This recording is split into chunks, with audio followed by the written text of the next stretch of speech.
उनका भी भगवान कल्याण करे। राम जी की कृपा तो सदैव सभी भक्तों के ऊपर निरंतर बरसती रहे। बहुत बहुत आशीर्वाद की कामना। बोली सियापति रामचंद्र भगवान की जय। शंकर भगवान 1-2 वर्षों की नहीं बल्कि 87,000 वर्षों की समाधि लगा देते हैं। बीते संबत सहस 87 तो तजी समाधि शंभु अविनाशी। और जब बाबा के नेत्र भी खुले तो राम नाम शिव सुमिरन लागे तो जानी सती जगत पाती जागे। समाधि बाबा की खुली, गई है बाबा के चरणों में प्रणाम करती। जाई शंभ पद बंदन कीन्हा तो सन्मुख वासन शंकर दीन्हा। अब देख लीजिए सती का सम्मान घट गया। पत्नी जो होती है, पत्नी सदैव पति के वाम भाग में बैठती है। पूजा पाठ में भी कहीं भी हो, पत्नी सदैव पति के वाम भाग में बैठती है। भगवान शिव तो इतना माता सती से प्रेम करते थे कि वाम भाग में बैठते थे और बाबा कभी कभी उनको अपने गोद में भी बिठा देते थे। इतना ज्यादा माता सती से प्रेम करते थे।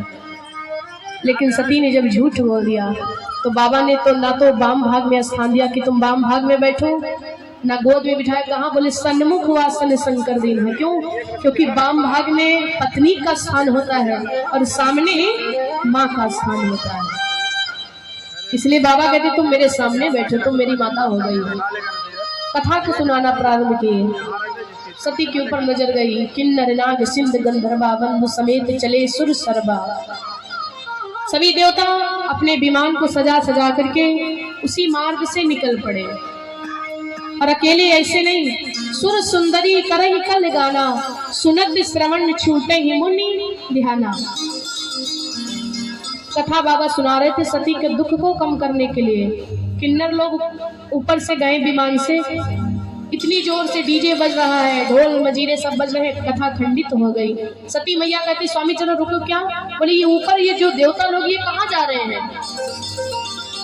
शंकर जी कहते देवी ना पूछो तो ठीक है। क्यों? बोले अगर पूछोगी तो तुमको कष्ट होगा अगर हम सत्य बता देंगे तो, और झूठ हम बोल नहीं सकते। मैया कहती बताओ तो। बाबा कहती जितने देवता है ना ये कहीं और नहीं, ये सब तुम्हारे मायके जा रहे हैं। मायके? बोले हाँ।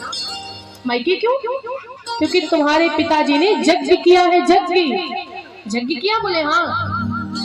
तो माता सती कहती तो क्या आप नहीं चलोगे? अरे आपके ससुराल में यज्ञ है, आपके ससुर जी यज्ञ कर रहे हैं और देवता लागे लगाए के रिश्तेदार जा रहे हैं, क्या तुम नहीं जाओगे?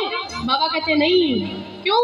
बोले तदपि विरोधी मान जहाँ कोई कहाँ गए कल्याण न होई। मुझे पता है कि जिस जगह पे अपना मान न हो उस जगह पे जाना न चाहिए।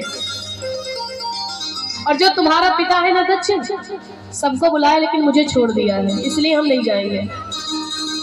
सती माता कहती कोई बात नहीं, इतनी मेरी बहनें थी, इतने रिश्तेदार मेहमान थे, हो सकता मेरे पिताजी मुझे भूल गए हो बुलाना।